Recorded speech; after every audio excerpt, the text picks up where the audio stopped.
बोलूंगा जरूर। और क्योंकि ये बहुत महत्वपूर्ण है, क्योंकि इसी वक्त दिल्ली हाई कोर्ट में दिशा नाम की एक लड़की जो टूल किट बनाने के नाम पे अरेस्ट की गई है, और दिल्ली राजधानी की पुलिस जिसके पास तर्क नहीं है, वो हाई कोर्ट में बेवजह बिना वजह घुमा फिरा के साबित करने में लगी हुई है कि इस लड़की ने कोई बड़ा अपराध कर दिया है, हैशटैग चलाने का, किसी को टैग करने की बातें लिखने का, और पुलिस जब साबित करने में लगी हुई है। जबकि जज साहब पूछ रहे हैं कि क्या आप मुझे बताइए कि कहाँ इसने इसकी वजह से हिंसा हुई है, या जो हिंसा की घटना हुई है उसमें ये शामिल है। ये तो सिर्फ उस तरह के एक जागरूकता का प्लान कर रही है, लेकिन उससे कोई फर्क नहीं पड़ता है। जो पुलिस सिस्टम का जो अधिकारी है वो किसी का आदेश लेकर आया है, और 21-22 साल की लड़की पर भी वो हमले कर रहा है, और एक तरह से वो जिद पर अड़ा हुआ है कि चूंकि उस जूम कॉल में ये शामिल हैं वो शामिल हैं, और तो उसको एक अपराधी साबित कर देना है। वहीं दूसरी तरफ बंगाल में आप देखिए तो भारतीय जनता युवा मोर्चा की एक सदस्य गिरफ्तार हुई हैं, कोकेन के साथ गिरफ्तार हुई हैं, लेकिन उसका कोई कवरेज नहीं है, उस पर कोई बात नहीं है। दो तरह के कानून इस देश में बन गए हैं कि जो सत्ता से जुड़ेगा वो कोकेन लेकर भी चलेगा तो उसका कवरेज नहीं होगा, लेकिन जो सत्ता के खिलाफ पर्यावरण से जुड़े सवालों को लेकर कुछ तैयारियां करेगा वो अपराधी हो जाएगा। इस आयोजन की तैयारियों में भी आपने किसी से बात की होगी कि हम इसको यहाँ पे शेयर करेंगे, ये हैशटैग लगा सकते हैं। क्या ये सब अब आपराधिक कार्य हैं? दरअसल वो हर संभावना को इसी वक्त कुचल देना चाहते हैं जिससे भविष्य के लोकतंत्र की बुनियाद मजबूत नजर आती है या बीज पड़ते हों। क्योंकि जो लक्ष्य है लोकतंत्र को समाप्त कर देने का वो पूरा हो चुका है। आप न्यायपालिका पर भी जिस तरह के कई फैसलों के सवाल उठ रहे हैं, जो रंजन गोगोई के मामले में हुआ, और जिस तरह से उन्होंने राज्यसभा में आने के बाद बोला है पिछले इंटरव्यू में, जिस तरह से पुलिस सिस्टम पर सवाल उठे हैं कि किसी को भी दंगों के आरोप में जेल में बंद कर देना।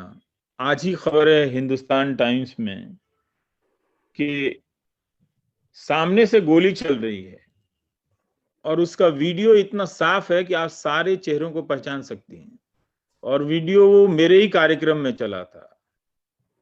लेकिन उस सामने की छत पर जो लोग गोली चला रहे थे उनको ना गिरफ्तार, जिस छत पे लोगों गोलियां चल रही थी और जिस छत की मौत हुई थी वहां से 2-3 लोगों को गिरफ्तार कर लिया जाता है और पता भी नहीं चलता है, और वो तब से जेल में है। तो हाईकोर्ट ने सवाल पूछा है कि आप बिना सबूत के जेल में किसी को बंद कर रहे हैं। भारतीय पुलिस की यही विश्वसनीयता है, हर जेल में बिना सबूत के न जाने कितने लोग पड़े होंगे। लेकिन इस वक्त जिस तरह से पुलिस घेर कर कुछ खास लोगों को, उसमें खास समुदाय भी शामिल हैं, जिस तरह से टारगेट कर रही है, वो अब बता रहा है कि जो भारत की ढांचों का जो लोकतांत्रिक स्वरूप था, जिसकी जवाबदेही थी, वो समाप्त हो चुकी है। वो कल नहीं होगी, वो हो चुकी है। और वही बर्ताव आप किसान आंदोलन के सामने देखते हैं कि जब किसान दिल्ली आते हैं तो जो उनका ऑपरेटर्स है, गोदी मीडिया, उसे लगाकर बताया जाता है कि वो आतंकवादी हैं, जबकि उनमें ऐसे बाप हैं जिनके बेटे सेना पर हैं, सेना सीमा पर तैनात सेना में हैं। उनमें ऐसे लोग हैं जिनके पिताओं को, जिनकी माताओं को खालिस्तानियों ने हत्या की है। पर उन किसानों को भी, जो इस देश की आबादी के 40% हैं, आतंकवादी कह दिया गया।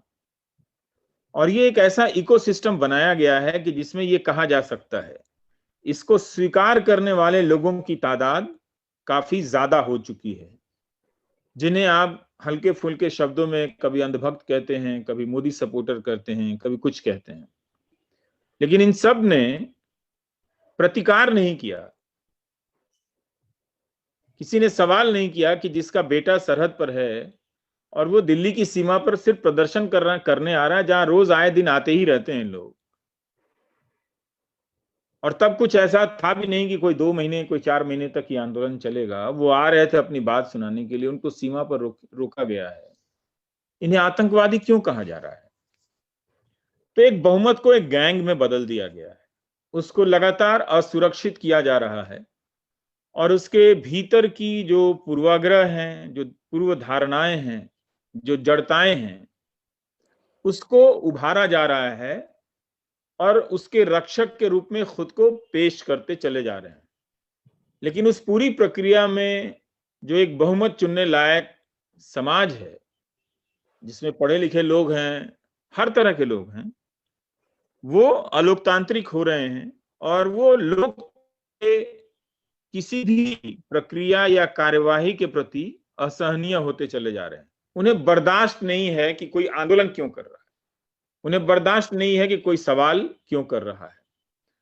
तो हमें ये जो पृष्ठभूमि तैयार हुई है जनता के भीतर, जनता के एक बड़े वर्ग में, जो लोकतंत्र पर हमले हो रहे हैं और उसको वो स्वीकार कर रहा है, एक नेता के लिए स्वीकार कर रहा है, वो उसका विरोध नहीं कर रहा है। तो हमें उस पृष्ठभूमि में देखना है कि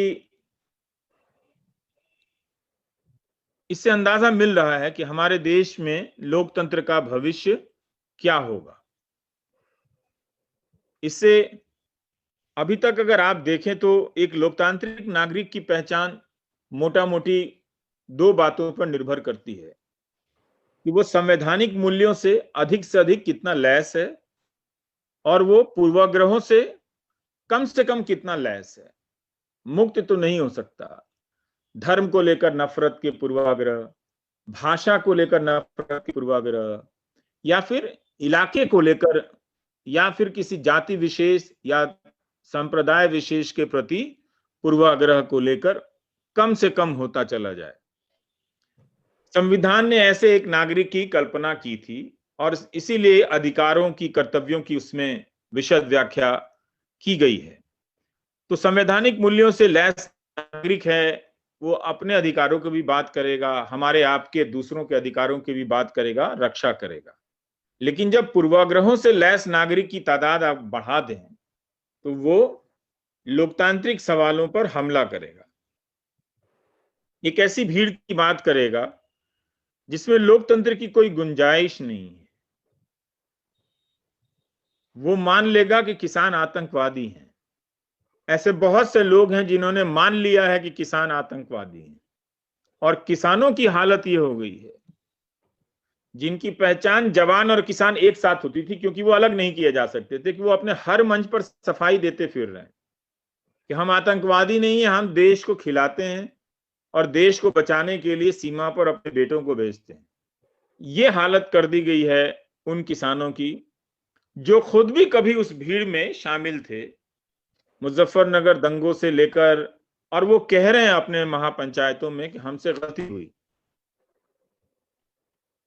7 साल लग गए उन्हें ये एहसास होने में कि उनसे गलती हुई है, उन्होंने एक नफरत को पाल लिया और जिसकी वजह से खुद कमजोर हुए। आज उन किसानों को पता चला कि उन दंगों की वजह से एक पार्टी मजबूत हो गई, उस पार्टी को उस इलाके में बहुत सारे सांसद मिल गए, लेकिन उस पार्टी और सांसद को चुनने वाले किसान कमजोर हो गए, और इस तरह से कमजोर हो गए कि वो आतंकवादी कहे जा रहे हैं। वो दिल्ली ना आए इसलिए बैरिकेड की जगह पे कीलें ठोक दी गई हैं। उन्हें तब एहसास नहीं था कि सांप्रदायिकता एक दिन उनकी ये हालत कर देगी कि जिसमें उनके नागरिक बोध का कोई स्कोप नहीं रह जाएगा। तो हमें इन मुकाबलों, इन कसौटियों पर देखना चाहिए कि हमारा हमारे भारत के जो लोग हैं जो चुनावी प्रक्रियाओं में शामिल होते हैं, वो संवैधानिक मूल्यों से कितने लैस हैं और पूर्वाग्रहों से कितने लैस हैं। औपचारिक भाषणों में हमारे प्रधानमंत्री जरूर लोकतंत्र की बात करते हैं और इस तरह से नजरअंदाज करते हैं कि जैसे इस वक्त कोई खतरा नहीं है। इतिहास में ऐसे ही लोग इसी तरह से करते रहते हैं। उन्हें लगता है कि चुनाव हो गया तो वही लोकतंत्र है। दरअसल पिछले 70 साल में आजादी के बाद से हमने लोगों को यही ट्रेनिंग दी और मीडिया में भी इस बात का गुणगान किया कि 80% लोग अगर वोट करने आ रहे हैं तो ये लोकतंत्र के उत्सव का इससे बड़ा कोई उत्सव नहीं हो सकता है। वो एक दिन की घटना है। मतदान करना लोकतंत्र की प्रक्रिया में शामिल होना नहीं है। प्रक्रिया का मतलब होता है लंबी चीजें। लोकतंत्र की प्रक्रिया शुरू होती है मतदान के बाद। क्या उसके बाद वो 80% वोट देने वाले उन प्रक्रियाओं में शामिल होते हैं जो लोकतंत्र के कारण एक दिन एक सुरक्षित पोलिंग बूथ उन्हें मिलता है जहां पर जाकर वोट देते हैं? वो नहीं मिलता है। तो हमने वो गुणगान किया कि मतदान कर रहे हैं, लेकिन वो ट्रेनिंग उस वैल्यूज पर हमने जोर नहीं दिया कि लोकतांत्रिक भागीदारी का मतलब क्या होता है। और आप संसद से लेकर पंचायत तक देखिए तो अधिकारों का वितरण है, लेकिन कुछ ही लोगों को अधिकारों का वितरण मिला है उसमें। पंचायत में भी ग्राम सभाएं नहीं होती हैं और संसद की बैठक का हाल आप जानते ही हैं कि जहां कृषि कानून का बिल इस दबदबे के साथ पास करा दिया गया, जैसे उस पर विस्तार से चर्चा हो जाती तो कोई तूफान आ जाता। तो लोगों को हमने पार्टिसिपेशन से दूर रखा, भागीदारी के सवाल से दूर रखा। तो जाहिर है सिविल सोसाइटी ही एक डेमोक्रेटिक फ्रंट मंच बन जाती है जो अलग अलग मसलों को लेकर आंदोलन करती है, अलग अलग मसलों को लेकर धीरे धीरे कुछ लोगों को जोड़ती है।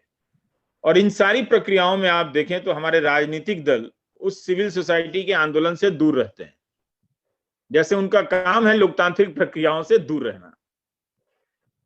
तो एक तरह से हमने जमीन से लेकर आसमान तक जो संसद है उसमें लोकतंत्र की समझ को काफी कंफ्यूज किया है। अगर हम भागीदारी को एक सुअवसर के रूप में नहीं बदलें, उसको आसान नहीं बनाएं और उसे इतना मुश्किल कर दें कि हैशटैग की रणनीति बनाने के लिए 23 साल 22 साल की लड़की को हम जेल में डाल दें, वो क्या कर रही है उसका इसमें शामिल होना वो धक्का दे रही है। वो आखिर किस तरह से इन सारे सवालों को लेकर इस प्रक्रिया में शामिल हो। उसके पास कोई दरवाजे नहीं है, वो एमपी के पास नहीं जा सकती है, एमएलए के पास नहीं जा सकती। ये सारे पार्टी विप से बंधे हुए लोग हैं, वो बोल नहीं सकते हैं कुछ। तो जनता जब बोलना चाहती है तो जो थोड़े से समूह के लोग हैं उनको ये डराया जा रहा है और पत्रकारों को ये जो एक सिस्टम था कि अखबारों के जरिए अपनी बात को रख देने का, टेलीविजन चैनल के जरिए अपनी बात को रख देने का, वो भी खत्म हुआ। और आप गौर से कीजिए, गौर कीजिए इस बात पे कि 2014 के बाद से पहले ही 2-3 महीनों में टेलीविजन को पूरा पलट दिया जाता है। इंतजार नहीं किया जाता है, वो किसी प्रक्रिया में नहीं होती है और खबरों में एक तरह से सैनिटाइजेशन की जाती है कि किस तरह की खबरें चलेंगी। और पहले दिन से एक कमजोर हो चुके विपक्ष को, जो चुनाव में हार चुका था, उसको डिमोनाइज किया जाता है, जैसे किसानों को डिमोनाइज किया गया। जब इस विपक्ष को डिमोनाइज किया जा रहा था तब किसान भी उसमें शामिल हो सकते हैं, बहुत से लोग। और यही कारण था कि जब किसान आंदोलन दिल्ली की सीमा पर पहुंचा तो लोगों के दिमाग से विपक्ष को खत्म कर दिया गया है। जब आप विपक्ष में खड़े होते हैं सरकार की किसी नीति के, तब भी वो कह रहा है कि हमारे यहां कोई राजनीतिक दल नहीं आएंगे। किसान आंदोलन को क्यों कहना चाहिए था कि हमारे यहां राजनीतिक दल नहीं आएंगे? क्या ये कॉपीराइट की लड़ाई है? क्या ये राजनीति की लड़ाई नहीं थी? क्या ये पूरी राजनीतिक कार्यवाही नहीं थी?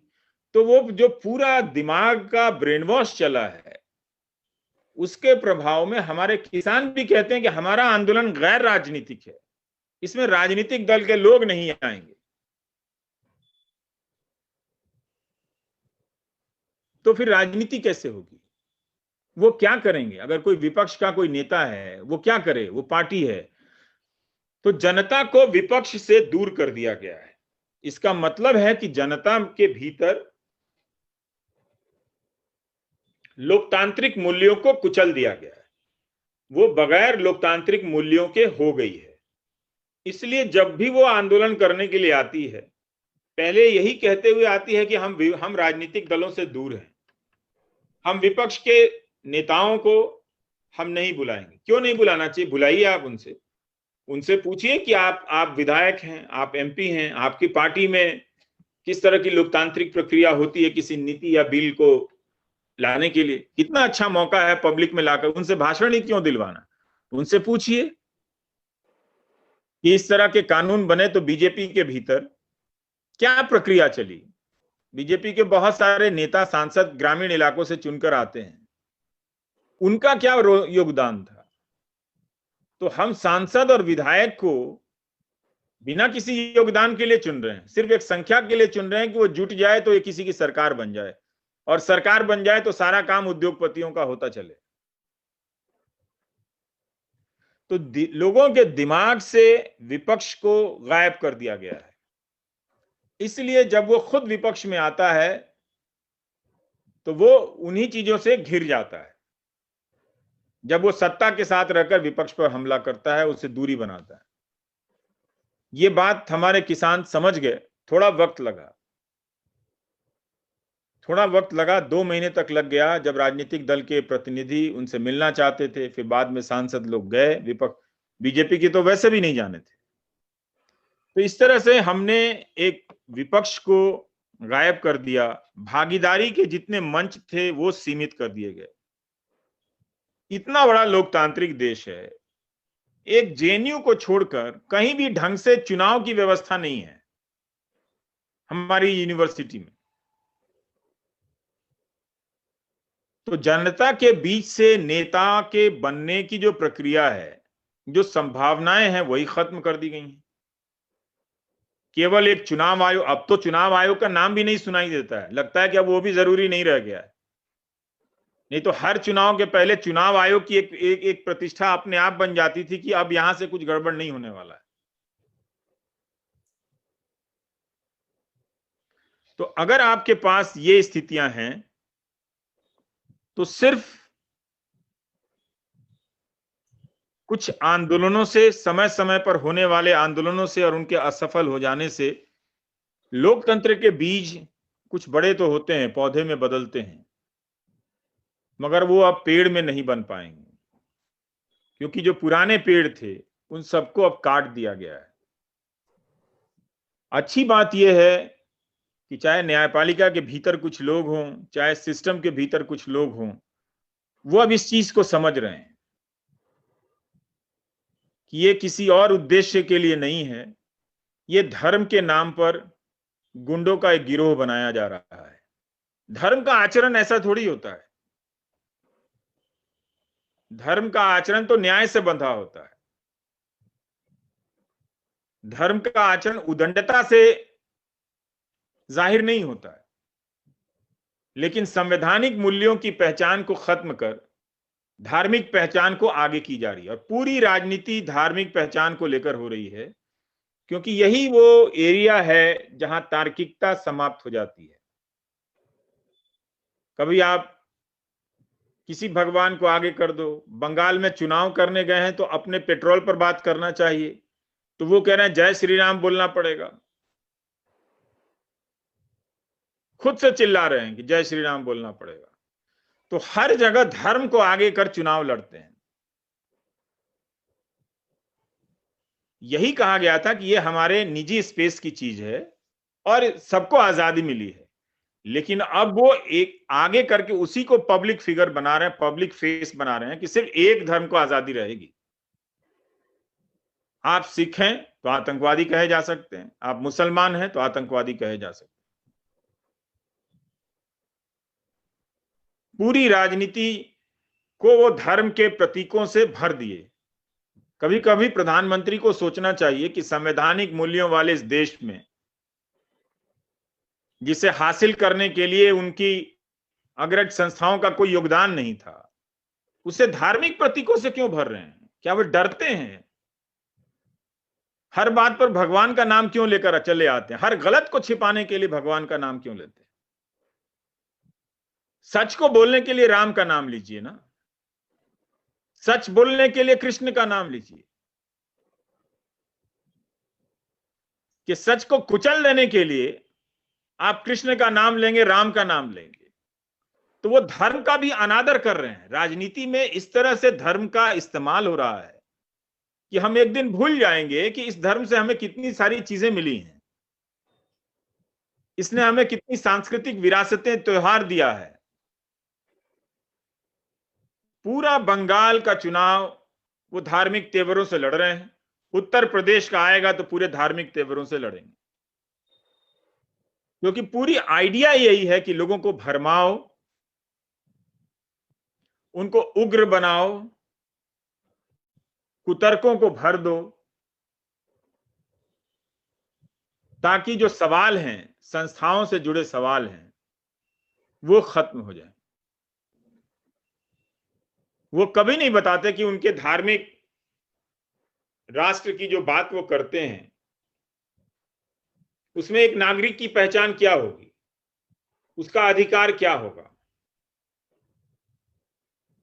क्या उस धार्मिक राष्ट्र की अवधारणा में दिशा नाम की लड़की हैशटैग चलाने की योजना नहीं बना सकती है?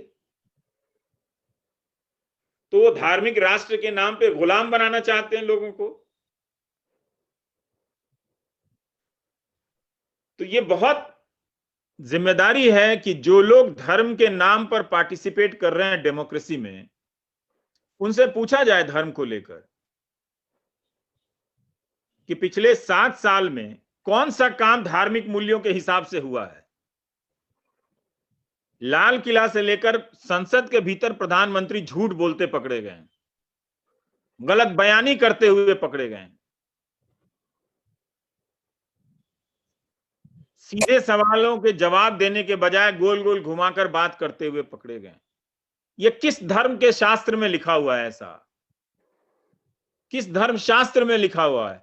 अगर वो संवैधानिक मूल्यों का आदर नहीं करते तो बता दें कि किस धार्मिक शास्त्र में लिखा हुआ है ऐसा। और कब उन्होंने गीता की तरह सत्य बोलने के साहस का प्रदर्शन किया है? और क्यों जो कोई लड़की सत्य बोलने के साहस का प्रदर्शन करती है, उस पर इतनी बड़े बड़े पुलिस लगा दी जाती है? हो ये रहा है कि जैसे ही वो धर्म को आगे कर रहे हैं, सारे लोग पीछे हट जा रहे हैं। उन्हें समझ नहीं आ रहा है कि क्या करना है, करना क्या है, जब इसका मतलब है उनके पास कुछ करने के लिए नहीं है। ये देश तो जागता सोता धर्म में है, उसको लेकर राजनीति करने की क्या जरूरत है? अब गांव गांव में चीजों को घुमाया जा रहा है। तो इसलिए अगर धर्म के नाम पे भी है तो उन्होंने धर्म की कोई बड़ी प्रतिष्ठा नहीं कर दी है। ये जो भी धर्माचार्य बने हुए हैं, कुछ तो उसमें चिंतन मनन करने वाले होंगे, उनसे तो पूछा जा सकता है कि क्या इन्होंने धर्म की प्रतिष्ठा की है? साफा बांध लेना, किसी खास मौके पर कोई खास रंग का कपड़ा पहन लेना धर्म का प्रदर्शन नहीं है। वो उसका राजनीतिक इस्तेमाल कर रहे हैं, उसका इस्तेमाल लोकतंत्र की हत्या करने में कर रहे हैं और संवैधानिक मूल्यों को कुचलने में कर रहे हैं। कहीं तो न्याय होता नहीं दिख रहा है। और जब भी न्याय का प्रश्न आता है, इन्हें सबको ही देशद्रोही नजर आने लगता है। ये भारत का एक ऐसा कालखंड है जहां अंग्रेजों के जमाने से ज्यादा, जितने अंग्रेजों को हिंदुस्तानियों के बीच देशद्रोही नजर नहीं आते थे, उससे कहीं ज्यादा हिंदुस्तान की चुनी हुई सरकार अपने नागरिकों को देशद्रोही के रूप में देखती है।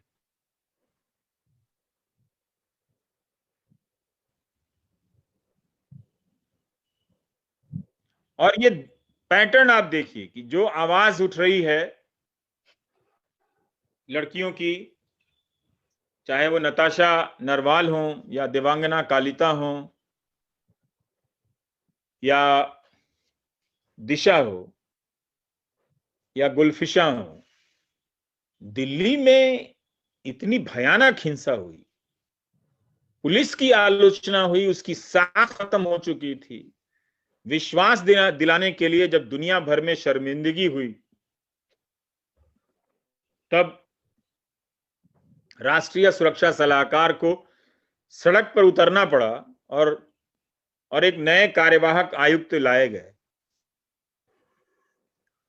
उस स्केल की हिंसा के आयोजन प्रयोजन के आरोप में लड़कियों को खतरनाक धाराओं में बंद किया गया। तो ये फंसाने की जो पूरी टेक्नोलॉजी है, ये इम्तिहान ले रहे हैं कि कब तक कोई आवाज उठाएगा और कब तक यूएपीए का सामना कर पाएगा। लेकिन ये बड़ी बात है कि चाहे नताशा नरवाल हो, चाहे देवांगना कालिता हो, इन सब लड़कियों ने इसका सामना किया है। वो महीनों से जेल में हैं। उमर खालिद हूं, अभी रोना विल्सन का केस आया, हमें तो नहीं मालूम कि इसमें कौन जुड़ जाएगा, कहां से कोई फाइल आ जाएगी और आपको आतंकवादी बना दिया जाएगा, आप लोगों को भी बना दिया जाएगा। उस पर कहीं कोई चर्चा नहीं हो रही है, कोई बात ही नहीं हो रही है। सुधा भारद्वाज जैसी महिला को, जिन्होंने पूरी जिंदगी गरीबों के लिए अपनी लगा दी, 80-80 साल के लोग खतरनाक साजिश रचने के आरोप में जेल में बंद कर दिए गए हैं। तो वो जो आवाजें बची थी सिविल सोसाइटी के प्रतिनिधि के तौर पर, उसको खत्म कर रहे हैं। और जो एक स्पेस था तरह तरह के मुद्दों पर काम करने का, उसको खत्म किया जा रहा है। विधायक सांसद से लोकतंत्र की रक्षा नहीं हो सकती है, क्योंकि उनमें त्याग करने की भावना कम होती है। अपने अधिकार को छोड़ने या दांव पर लगाने की परिस्थितियां उनके सामने बहुत कम होती हैं, कई कारणों से। जो सिविल सोसाइटी के लोग होते हैं, वो अधिकतम जोखिम उठाते हैं। और ये बात सरकार समझ गई है कि इन लोगों को किस तरह से खत्म किया जाए। लेकिन फिर भी मैं आशावान हूं, कुछ वर्ष जरूर निकल जाएंगे इस देश के, और भी कुछ वर्ष निकल सकते हैं। लेकिन इसी दौरान छोटी छोटी लोकतांत्रिक प्रक्रियाएं बन रही हैं। वो बनता हुआ मैं देखता हूं कि हाँ, उनमें बहुत सी ऐसी प्रक्रियाएं हैं जिनमें लोकतांत्रिक चेतना की कमी है, लेकिन वो एक अभ्यास के स्तर पर देखें तो वो कम से कम अभ्यास कर रहे हैं। इलाहाबाद में लड़के हैं जो अपने नौकरी के सवाल को लेकर 200 दिनों से धरने पर बैठे हैं। शायद उन्हें समझ में आ रहा होगा कि धर्म के जुनून में, धार्मिक पहचान को लेकर एक राजनीतिक दल की भीड़ में शामिल होने से उन्हें क्या मिला, और वो कहीं कवर नहीं हो रहा है। तो वो धीरे धीरे समझेंगे, लेकिन तब तक उन्हें जरूर बढ़त मिल गई है। जब तक हम जनता को लोकतांत्रिक संवैधानिक मूल्यों से, आम जनता को लैस नहीं करेंगे, ये भी चीज जो है वो बहुत ही कुलीन चीज हो गई है। बहुत प्रिविलेज लोगों को उपलब्ध है, सबको नहीं उपलब्ध है। संविधानवाद हमारे देश में बहुत कम रहा। लोग अलग अलग दलों में बढ़ सकते थे, लोग कांग्रेस के हो सकते थे, बीजेपी के हो सकते थे, लेकिन कांग्रेस बीजेपी के होते हुए भी उन्हें देखना यह चाहिए था कि उनके देश का सिस्टम तो चल रहा है ना। सुप्रीम कोर्ट का जो फैसला आ रहा है वो न्याय पर आधारित है या राजनीतिक दबाव पर आधारित है। एक पत्रकार को बेल लेने में कितने सेशन गुजर जाते हैं, कितनी सुनवाइयां गुजर जाती, ये तो सबको देखना चाहिए था, पर ये सब नहीं देख रहे हैं।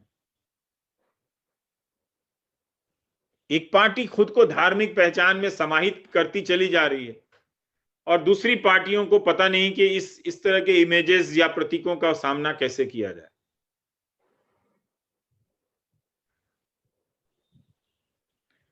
हमें इस पे भरोसा रखना चाहिए, संवैधानिक मूल्यों पर।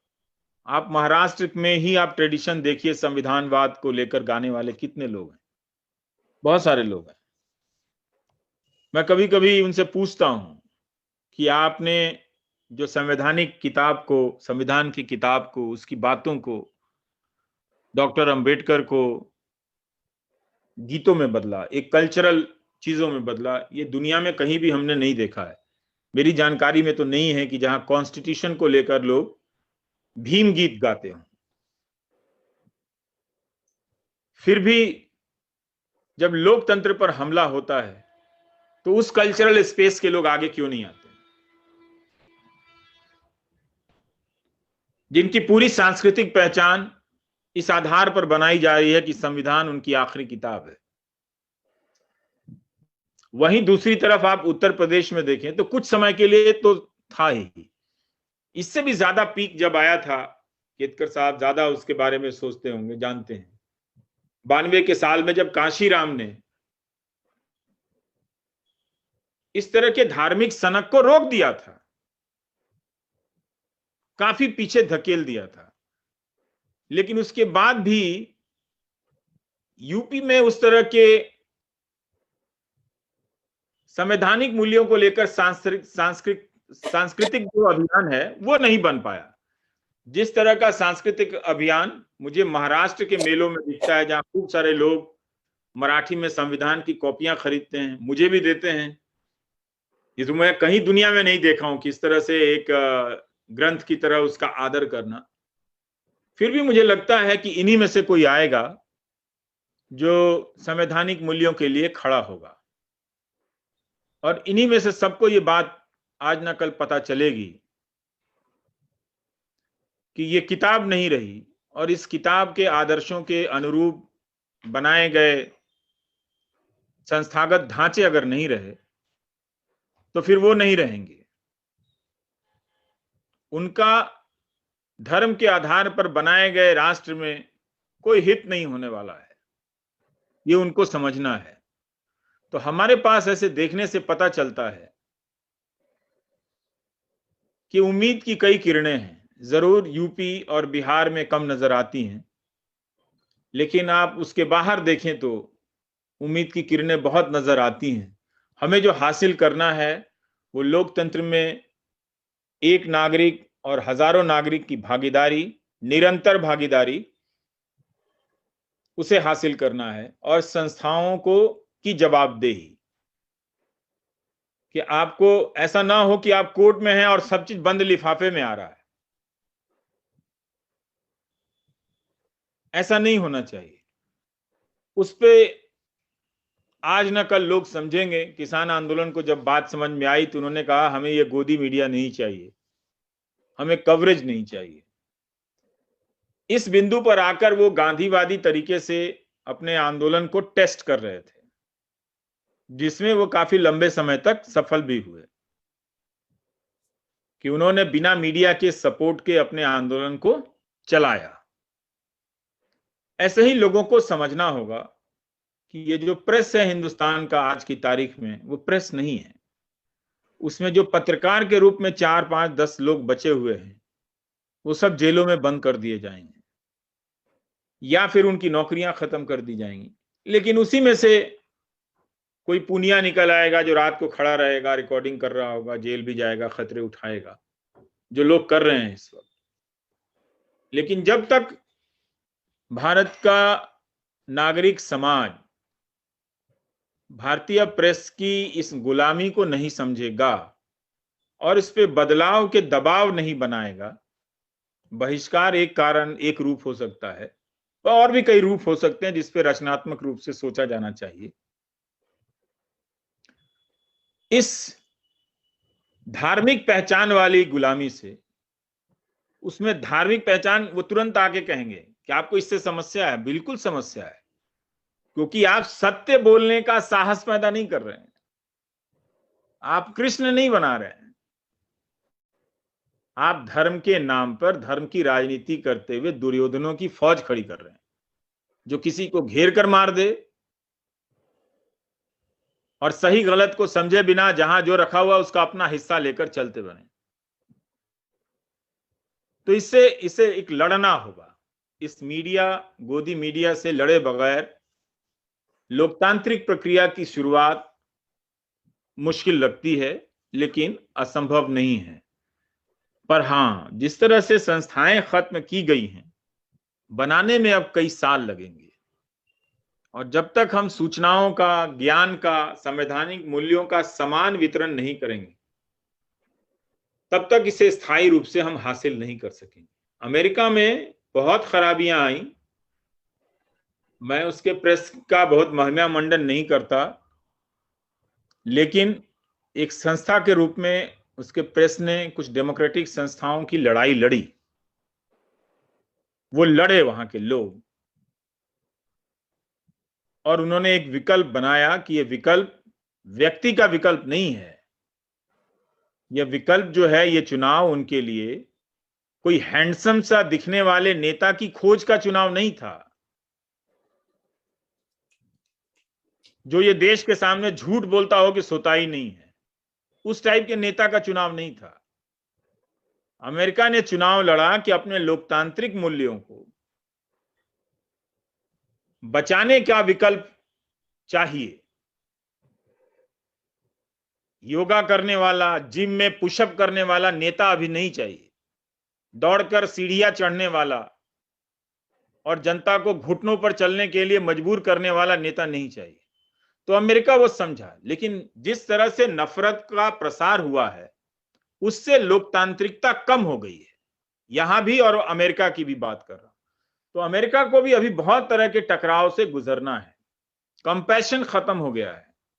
यहां करुणा की भी स्थापना करनी है कि जहां किसी अल्पसंख्यक को, किसी दूसरे मजहब के लोगों को, किसी के सामने कोई बात कहते हुए अपनी पहचान को लेकर ग्लानि ना हो, और जहां एक बहुसंख्यक को अपनी बात कहते समय बेजरूरत आक्रामकता ना हो, अहंकार ना हो।